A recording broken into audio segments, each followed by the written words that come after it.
Superman! Arguably the most recognizable comic book character, alongside Man-Bat and Human Spider, will be coming back to the silver screen in 2025 for... Wait, no, that can't be right. His 13th theatrical appearance? But this time with writer-director and famed Twitter comedian James Gunn at the helm. With the writer of the Guardians of the Galaxy trilogy, the superior version of the Suicide Squad, and of course the greatest superhero film of all time, Scooby-Doo 2: Monsters Unleashed. How could this not be an Oscar contender? The character of Superman has had a rich history dating all the way back to Action Comics #1 from 1938. However, since then, there's been so much change with the character that it's hard to keep everything straight. Are we going to have a Superman that can run really fast and jump pretty high? Are we going to have a Superman who's practically invulnerable and can PR a freaking galaxy? Or are we going to have a Superman who has the greatest power of all time, the Cellophane S? The photos they used in the announcement video are all taken from All-Star Superman by Grant Morrison, whose works have been previously adapted with the Doom Patrol, Justice League Crisis on Two Earths, and Son of Batman.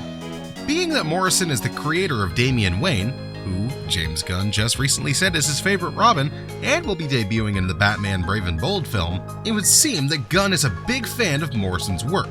But even though Morrison's Superman is being shown like it might be adapted, I am seeing some massive red flags in this film's future. But before we continue, leave a like on the video, subscribe for more content, let's get back into it. We haven't really seen a Superman that represents truth, justice, and the American way for a long time. Wait, hold on. You're telling me that now it's truth, justice, and a better tomorrow? No offense, but it sounds like some commie gobbledygook. Superman needs to be lighter in tone than other DC properties. We don't have to have a dark, brooding Superman, because that's Batman's job.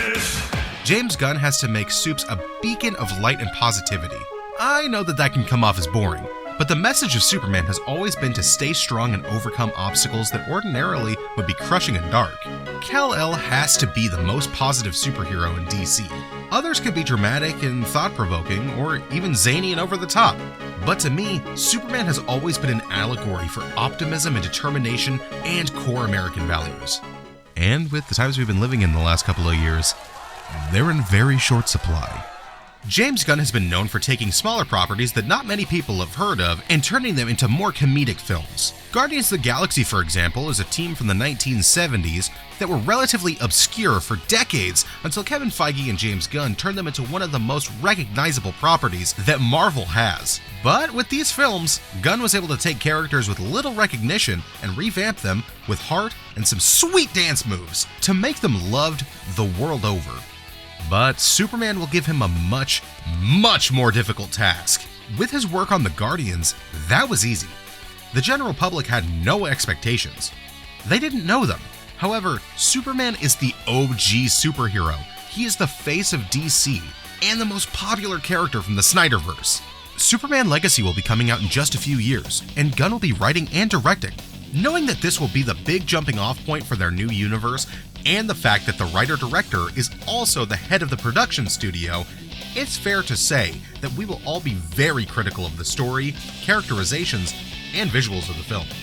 And after all the drama with Henry Cavill being fired after the Snyder Cut, just to be brought back again after Black Adam, and fired again after just a few weeks, we all have whiplash.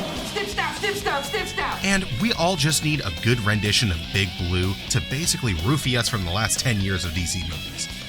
And, in the end, I hope Superman Legacy doesn't focus on trying to make the characters overly dark and gritty, or gimmicky, or too jokey. Instead, I hope it focuses a lot on what makes Superman a Superman. Okay, I'll leave now. Well, if you made it to the end of my video, I just wanted to say thank you so much for sticking around. I just recently hit 1,000 subscribers and I'm over the moon about it, and I'm hoping to hit 2,000 by the end of the year. Considering the channel's only about 4 months old, I think we can do it, and if you enjoy future DC content, Marvel content, anime, video games, basically anything that comes to mind, go ahead and leave a like on the video and subscribe for more content in the future. Thank you so much for sticking around, and I hope you have a great one.